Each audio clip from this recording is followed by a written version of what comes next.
Justice काजी फाइज ईसा से मुतालिक सदारती reference को लेकर सुप्रीम कोर्ट में मुसलसल दरख्वास्तें दायर हो रही हैं और जस्टिस काजी फाइज ईसा, सीनियर वकला और वकला तंजीमों की तरफ से अब तक सदारती रेफरेंस के खिलाफ 6 दरख्वास्तें दायर हो चुकी हैं। इस हवाले से जो नई दरख्वास्त दायर की गई है वो Sindh high court bar association की तरफ से सीनियर वकील रशीद रिजवी ने दायर की है। इस दरख्वास्त में मौक़िफ़ इख्तियार किया गया है कि जस्टिस फाइज ईसा के खिलाफ शिकायत और मालूमात गैर कानूनी निगरानी का नतीजा हो सकती हैं और आला अदलिया के जजिस की इस तरह निगरानी की इजाज़त देना जजिस को ब्लैकमेल करने के लिए लाइसेंस देने के मुतरादिफ है। यानी जस्टिस काजी फाइज ईसा को लेकर बार्स में अब यह बहस शुरू हो गई है कि एग्जीक्यूटिव अदलिया पर दबाव डालने की कोशिश कर रहा है। 3 दिन पहले जस्टिस फाइज ईसा ने अपनी दूसरी दरख्वास्त सुप्रीम कोर्ट में दायर की और मौक़िफ़ इख्तियार किया कि सुप्रीम कोर्ट सदारती रेफरेंस के खिलाफ दीगर ज़ेर इल्तवा दरख्वास्तों समेत मेरी पहली आईनी दरख्वास्त को ऐसे फुल कोर्ट के सामने रखे जो सुप्रीम कोर्ट के तमाम अहल जजेस पर मुश्तमिल हो। ये सुप्रीम कोर्ट के एक जज के खिलाफ रेफरेंस है। इसकी नज़ीर हमें इफ्तिखार चौधरी के केस में मिलती है। जस्टिस फाइज ईसा ने अपनी दरख्वास्त में मजीद कहा कि मेरी इस दरख्वास्त में जो मामलात उठाए गए हैं उन्हें भी फुल कोर्ट के सामने रखा जाए। वाज़ेह रहे कि जस्टिस फाइज ईसा ने जो दरख्वास्त दायर की थी वो सुप्रीम जुडिशल काउंसिल के हालिया फैसले के खिलाफ थी। सुप्रीम जुडिशल काउंसिल ने जस्टिस काजी फाइज ईसा के खिलाफ सदर को खत लिखने का रेफरेंस मुस्तरद किया था, मगर फिर भी दिलचस्प बात यह है कि जस्टिस फाइज ईसा ने सुप्रीम जुडिशल काउंसिल के इस फैसले को भी चैलेंज कर दिया। जस्टिस फाइज ईसा ने अपनी दरख्वास्त में मौक़िफ़ इख्तियार किया था कि मेरे खिलाफ सदर को खत लिखने का रेफरेंस जो मुस्तरद किया गया वो एक ऐसी जीत है जिसके लिए बहुत बड़ी कीमत चुकानी पड़ी है, क्योंकि इस फैसले में मुझे सुने बगैर कम वक़्त किया गया, मेरी सरजनिश की गई। जस्टिस फाइज ईसा ने मौक़िफ़ इख्तियार किया कि काउंसिल के फैसले को फौरी तौर पर सुप्रीम कोर्ट की वेबसाइट पर शाया किया गया। मेरी मालूमात के मुताबिक ये पहली मर्तबा था जब काउंसिल की तरफ से जज के खिलाफ कोई शिकायत मुस्तरद करने के बावजूद भी उसके बाद उसे सुप्रीम कोर्ट की वेबसाइट पर शाया किया गया हो। जस्टिस काजी फाइज ईसा ने अपनी दरख्वास्त में मौक़िफ़ इख्तियार किया कि सुप्रीम जुडिशल काउंसिल ने अपने फैसले में करार दिया कि वहीद बट अपने इल्ज़ामात साबित करने में नाकाम हुए और उनकी शिकायत को मुस्तरद करने के लिए यह बात खुद काफ़ी थी। अगर मामला यहाँ ख़त्म हो जाता तो मैं मुतासिर नहीं होता, मगर जो फैसला सुप्रीम जुडिशल काउंसिल ने लिखा उसमें काउंसिल के सरबरा और मुअज़्ज़िज़ चीफ जस्टिस आगे चले गए। उन्होंने मेरे खिलाफ तहकीर आमेज़ रिमार्क्स दिए। जस्टिस काजी फाइज ईसा ने अपनी दरख्वास्त में मौक़िफ़ इख्तियार किया कि काउंसिल ने सदर को ख़त लिखने के रेफरेंस पर फैसले में सदारती रेफरेंस से मुताल्लिक भी राय दी है जिसकी कोई ज़रूरत नहीं थी। काउंसिल को फैसला चीफ जस्टिस ने खुद काउंसिल का फैसला तहरीर किया था, जिसमें मेरी तरफ से सदर को लिखे गए ख़त का जिक्र भी किया गया और इसमें वज़ीर आज़म से हमदर्दी भी की गई और मेरी सरजनिश की गई। काउंसिल ने अपने फैसले में लिखा कि इन खतूत के ज़रिए वज़ीर आज़म और उनके ख़ानदान को घसीटना एक अच्छा अमल नहीं, मगर फैसले में इस हकीकत को नज़रअंदाज किया गया कि ये वज़ीर आज़म ही थे जिनके मशवरे पर सदारती रेफरेंस मेरे खिलाफ दायर किया गया। मैंने वज़ीर आज़म की इस बदनीयती को पहले ही जाहिर कर दिया था, जिन्होंने सदारती रेफरेंस की शिकायत से पहले ही प्रॉक्सी शिकायत गुजार डोगर के जरिए मेरे खिलाफ कार्रवाई का फैसला कर लिया था। ये मैं नहीं बल्कि वज़ीर आज़म थे जिन्होंने मुझे और मेरे ख़ानदान को घसीटा। मेरी अहलिया और मेरे बच्चों की गैर कानूनी तौर पर निगरानी की गई, उनके ज़ाती डेटा और खुफिया रिकॉर्ड की तफ्तीश की गई। इन मालूमात को लेकर मेरे खिलाफ एक झूठा रेफरेंस दायर किया गया। सुप्रीम जुडिशल काउंसिल के फैसले में वज़ीर आज़म और उनकी टीम की तरफ से किए जाने वाले गलत कामों को नज़रअंदाज किया गया और अपनी तमाम हमदर्दी वज़ीर आज़म के लिए जाहिर की गई। जस्टिस फाइज ईसा ने अपनी दरख्वास्त में मौक़िफ़ इख्तियार किया कि सुप्रीम जुडिशल काउंसिल का फैसला जो चीफ जस्टिस ने तहरीर किया उस पर मेरी जहनी हालत पर भी अपनी राय दी गई। उन्होंने मुझे बेइज्जत किया और सख्त तरीन तरीक़े से मेरी तहक़ीर की। इसकी वजह ढूंढने के ख्याल पर यह बात मेरे जहन में आई कि चीफ जस्टिस ने एक दफ़ा मुझसे एक ऐसे केस पर बात की जिसकी मैं समाअत कर रहा था। ये बात रेफरेंस के दायर होने से तकरीबन 9 महीने पहले की है, जब चीफ जस्टिस ने मुझे सुप्रीम कोर्ट की पुश्त पर चहलकदमी के ट्रैक पर बुलाया और अपने साथ चलने का कहा, मगर इस दौरान जो बात हुई उसकी हसासियत को मद्देनज़र रखकर मैं ये मामला चीफ जस्टिस की मौजूदगी में इन कैमरा जाहिर करना चाहूँगा ताकि उन्हें तरदीद करने का मौका मिले। जस्टिस काजी फाइज ईसा ने मजीद कहा कि चीफ जस्टिस की नाराज़गी की दूसरी वजह मेरी तरफ से उनसे की गई मुलाकात को जाहिर करना हो सकती है। अलबत्ता चीफ जस्टिस ने मुझसे ये मुलाकात जाहिर ना करने के लिए नहीं कहा था, जस्टिस काजी फैज़ ईसा ने अपनी दरख्वास्त में मौक़िफ़ इख्तियार किया कि चीफ जस्टिस ने काउंसिल के मेंबर्स को मुझसे होने वाली मुलाकात से मुतालिक बताया और कहा गया कि मेरी उनसे सिर्फ एक मुलाकात हुई है।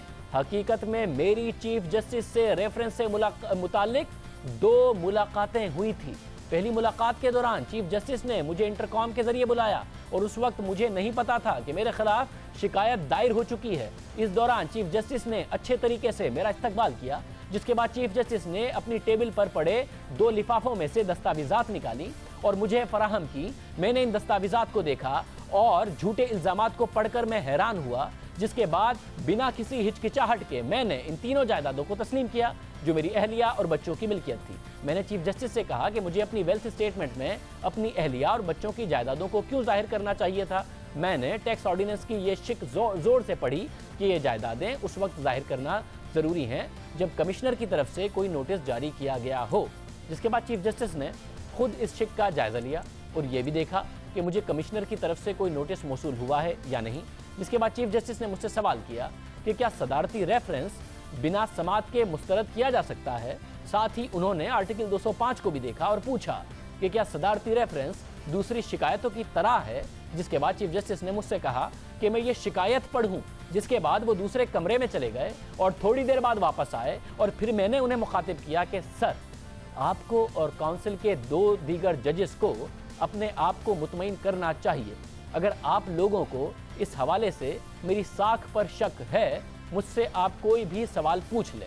मैंने चीफ जस्टिस से कहा कि आपके एतमाद के बगैर मैं जज नहीं रहना चाहता। अगर आपको मेरी साख पर शक है तो मैं अपने इस्तीफे के लिए आपको ब्लैंक चेक देता हूं। जिसके बाद चीफ जस्टिस ने मुझ पर एतमाद का इजहार किया और कहा कि ये मुझ पर नहीं है कि मैं आपसे इस्तीफे का मुतालबा करूं। इस मुलाकात के दौरान मैंने दो बार चीफ जस्टिस से रेफरेंस की कॉपी की दरख्वास्त की जो मंजूर नहीं हुई। जस्टिस फैज़ ईसा ने अपनी दरख्वास्त में मजीद कहा कि ये पहली मुलाकात खुशगवार थी और जैसे ही मैं मुलाकात के बाद बाहर जाने वाला था तो चीफ जस्टिस ने मुझसे कहा कि ये मुलाकात ऑफ दी रिकॉर्ड थी, यानी कि इसका जिक्र ना किया जाए। मैंने चीफ जस्टिस की मुलाकात को जाहिर ना करने की ख्वाहिश का एहतराम किया, मगर चीफ जस्टिस ने खुद काउंसिल के दीगर मेंबरान से और अपने तहरीरी फैसले में ये मुलाकात जाहिर कर दी। जस्टिस काजी फैज़ ईसा ने अपनी दरख्वास्त में मौक़िफ़ इख्तियार किया कि वो दूसरी मुलाकात थी जिसका जिक्र मैंने अपने उबूरी जवाब में किया था। पहली मुलाकात में मैंने सदर को ख़त लिखने से मुतालिक एक लफ्ज़ भी नहीं कहा था। पहली मुलाकात के दौरान अवाम को सदारती शिकायत का इल्म नहीं था, लेकिन जब हुकूमत की तरफ से ये बातें जाहिर की गई, मेरी और मेरे ख़ानदान की किरदारकशी की गई, तब मैंने इल्ज़ामात का जवाब देने के लिए रेफरेंस की कॉपी फराहम करने का मुतालबा किया। इसलिए चीफ जस्टिस से दूसरी मुलाकात हुई, मगर चीफ जस्टिस ने जब कॉपी फराहम नहीं की तो मैंने सदर को ख़त लिखने से मुतालिक चीफ जस्टिस को आगाह किया। मैंने पहली मुलाकात को खुफिया रखकर चीफ जस्टिस की ख्वाहिश का एहतराम किया, लेकिन दूसरी मुलाकात से मुतालिक चीफ जस्टिस ने मुझे ऐसा कुछ नहीं कहा था कि उसे ऑफ द रिकॉर्ड रखना है। जैसे काजी फैज़ ईसा ने अपनी दरख्वास्त में मौक़िफ़ इख्तियार किया कि चीफ जस्टिस ने मुझसे मुलाकातों और बातचीत को प्राइवेट करार दिया था, लेकिन इंतहाई एहतराम के साथ जब एग्जीक्यूटिव चीफ जस्टिस को एक जज के खिलाफ शिकायत भेजता है और चीफ जस्टिस काम के दौरानिए में इस मामले पर मुतालिका जज से अपने चैम्बर में बात करते हैं तो ये मामला प्राइवेट नहीं रहता।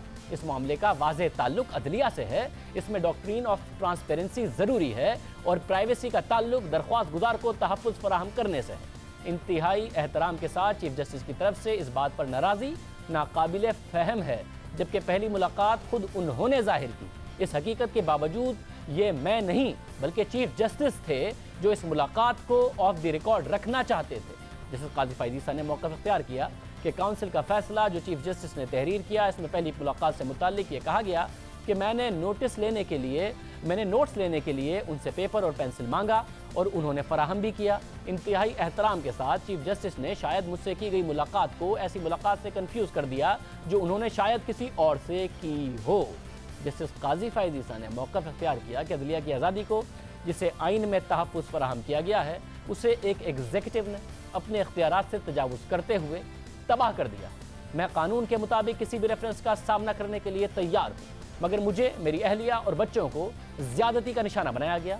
अदालत से दरख्वास्त की जाती है कि सदर को ख़त लिखने के रेफरेंस को इस ग्राउंड पर ही मुस्तरद किया जाए कि शिकायत गुजार अपने इल्ज़ामात साबित करने में नाकाम हुए और सुप्रीम जुडिशल काउंसिल के फैसले में से बाकी तमाम चीज़ों को ख़त्म किया जाए और ये करार दिया जाए कि काउंसिल का फैसला कानून और हक़ाइक़ के मुताबिक नहीं और इसका दूसरे मामलात पर कोई असर या वज़न नहीं। और ये हुक्म दिया जाए कि मेरी दरख्वास्त की समाअत फुल कोर्ट करे जो सुप्रीम कोर्ट के अहल जजेस पर मुश्तमिल हो। ये हिदायत दी जाए कि सुप्रीम जुडिशल काउंसिल के फैसले को शाया नहीं किया जाए। अगर इसको शाया होना है तो फिर मेरी ये दरख्वास्त भी साथ शाया की जाए ताकि पढ़ने वालों को मुकम्मल तस्वीर का पता लगे। साथ ही झूठी शिकायत दायर करने पर वहीद बट के खिलाफ तौहीन अदालत की कार्रवाई का आगाज किया जाए और मेरी इस दरख्वास्त को मेरी पहली आईनी दरख्वास्त का हिस्सा समझा जाए। 3 दिन पहले खुद जस्टिस फाइज ईसा ने यह दरख्वास्त दायर की और अब Sindh high court bar association की तरफ से जस्टिस फाइज ईसा के हक में दरख्वास्त सामने आई है जिसमें जजेस की गैर कानूनी निगरानी पर सवाल उठाए गए हैं। इस पूरे मामले पर बात करेंगे माहिर कानून सुप्रीम कोर्ट बार के साबिक सदर रशीद रिजवी से। रिजवी साहब बहुत शुक्रिया। साहब रेफरेंस मुस्तरद हो गया मगर उसका जो फैसला है जो कि चीफ जस्टिस ने लिखा उस पर ज़ाहिर एतराज़ उठा रहे हैं जस्टिस फाइज ईसा, फिर सिंध हाई कोर्ट बार की तरफ से एतराज़ उठाए गए जो आपकी पटिशन है। तो ये मामला कैसे हल हो, ये जो बहुत सारे एतराज़ात हैं इनको किस तरीके से अब इनसे निपटा जाए? ये बातें तो देखें ना, डिस्क्रिमिनेशन तो शुरू ही से जस्टिस काजी फायज ईसा साहब प्लीड कर रहे हैं और वो उसमें जस्टिफाइड भी हैं कि वाकई यही एक केस है जो बड़ा पब्लिक हो रहा है, ना सिर्फ प्रो काजी फायज ईसा लोगों की तरफ से बल्कि जो सुप्रीम जुडिशल काउंसिल है, जो सुप्रीम कोर्ट के अहलकार हैं उनकी तरफ से भी सदारती कसर सदारत से भी ये सब लीकेज हो रही है। अगर इतनी सिक्रेसी है तो बाकी जो 18 रेफरेंसेस पेंडिंग हैं उनकी कार्रवाई हो रही है, उसकी तरह इसको क्यों नहीं सीगे राज में रखा जा रहा है। ये एक चीज़ है जो मेला फाइडी हाईलाइट करती है सुप्रीम जुडिशल काउंसिल की। और वो कोई फैसले वो रिलीज नहीं कर रहे हैं। काजी फायज ईसा साहब का फैसला पब्लिक हो गया। मगर साहब ये मामला ज़रा हल कैसे हो कि इख्तलाफात बेंच में आगे ना बढ़े? बेंच और बार के दरमियान अब इख्तलाफात नज़र आ रहा है कि आगे बढ़ रहे हैं, पटिशन्स आ रही हैं, मामला रिजॉल्व कैसे हो कि मज़ीद ख़राबी इस मामले में ना आए? देखें, जो एक राय आमा है लोगों की सिविल सोसाइटी में और जो बार रूम डिस्कशंस हैं वो शाहजेब साहब इस बात पर आ रहे हैं कि जी कोई ऐसा बड़ा इशू नहीं है एक नॉन डिक्लेरेशन का। देखें, करप्शन के कोई चार्जेस नहीं है जस्टिस काजी फायज ईसा पर, एक नॉन डिक्लेरेशन का चार्ज है, उसको हाईलाइट करके लाना और फिर उनके माजी में फ़ैसलों को रिपोर्ट्स को जब लोग देखते हैं तो फिर हर एक के जहन में सवाल उभरता है क्या उस बात की सज़ा तो नहीं दे रहे हैं। तो मैं समझता हूँ कि अभी तक जितनी भी बार एसोसिएशंस ने पिटिशन दाखिल की हैं उन सब में ये सवाल उठाया जा रहा है कि ये बिल्कुल एक हमला है आज़ादी अदलिया पर, और लोग यही समझ रहे हैं कि जो अदलिया अगर कल कोई आदमी सोच भी रहा था आज़ादी राय रखने की, जज उसको अगर काजी फायज ईसा के इशू पे ये लोग कामयाब हो गए तो वो भी बेचारा अपनी ज़बान बंद कर लेगा वो जज। तो ये मैं समझता हूँ है इस वक्त जुडिशरी बहुत अंडर सीवियर अटैक है, उसको इस वक्त सिविल सोसाइटी, लॉयर्स, जर्नलिस्ट, इस मुल्क के सियासतदानों को निकल के बचाना होगा। इस वक्त जुडिशरी को जुर्रतमंदाना फ़ैसला करना पड़ेगा। और इंडिया के सुप्रीम कोर्ट के एक जज थे जस्टिस वेंकटारा मियाँ, उन्होंने बड़ी खूबसूरत बात कही थी शाहजेब। उन्होंने कहा ये आज़ाद अदलिया के उस सवाल जवाब पर उन्होंने कहा था कि it is inner strength of a जज which ensures independence of a judiciary. आज़ाद अदलिया के लिए जज के अंदर की जो हिम्मत है, जुर्रत है, वो गारंटी कर सकती, और कोई कानून, कोई आइन जो है वो उसको बचा नहीं सकता आज़ाद अदलिया को। तो अब ज़रूरत है इनर स्ट्रेंथ ऑफ द जजेस to protect this independence of judiciary. बहुत शुक्रिया। रशीद रिजवी साहब हमारे साथ मौजूद थे। अब देखते हैं कि सिंध हाई कोर्ट बार भी इसमें शामिल हो गया है। 6 पटिशन्स हो चुकी हैं, खुद फायज ईसा साहब ने भी दायर कर दी है जिसकी तफसीलात भी हमने बताई जो उनके एतराज़ात हैं कि ये मामला किस तरफ जाता है। देखते हैं। आज के प्रोग्राम में इतना ही, आपसे कल के प्रोग्राम में मुलाकात होगी। अल्लाह हाफ़िज़।